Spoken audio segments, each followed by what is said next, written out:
तर छत्रपती शिवाजी महाराजांची जन्मभूमी असलेल्या किल्ले शिवनेरी गडावर शिवाई मातेचा नवरात्रोत्सव झालेला आहे।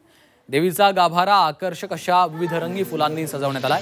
नवरात्रोत्सवात विविध कार्यक्रमांचं आयोजन करण्यात आलेलं आहे। शेकडो वर्षांपासून शिवनेरी गडावरील शिवाई मातेचा हा उत्सव साजरा करण्याची परंपरा आहे। शिवाई मातेच्या मंदिर गाभाऱ्यात नवरात्रोत्सवाचा आढावा घेतलेला आहे आमचे प्रतिनिधी हेमंत चापुरे यांनी।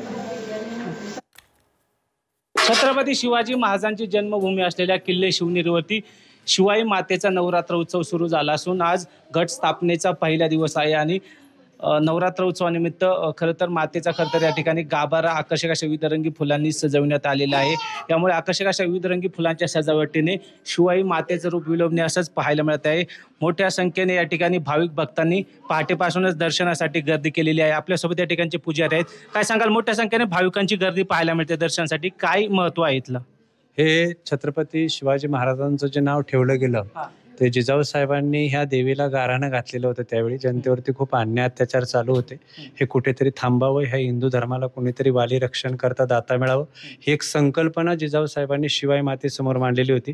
शिवाई मातेच्या कृपा आशीर्वादाने शिवनेरी किल्ल्यावरती जिजाऊ साहेबांना पुत्ररत्न प्राप्त झाला, मुलगा झाला, म्हणून बाळाचे नाव शिवाजी महाराज ठेवण्यात आलं। ते हे शिवाई मातेचं मंदिर आणि ह्या त्या माता, तर ह्या मूळ देवी आहे शिवाई माता, तांदळा म्हटलं जातं। या शिवाई मातेच्या नावावरनं छत्रपती शिवाजी महाराजांचं नाव शिवाजी असं ठेवण्यात आले। त्यामुळे देशाच्या कानाकोपऱ्यातून मोठ्या संख्येने लाखो भक्त या ठिकाणी शिवाई मातेच्या दर्शनासाठी या नवरात्र उत्सव काळात येत असतात। Hemant Chapure, Zee Media, Junnar, Pune.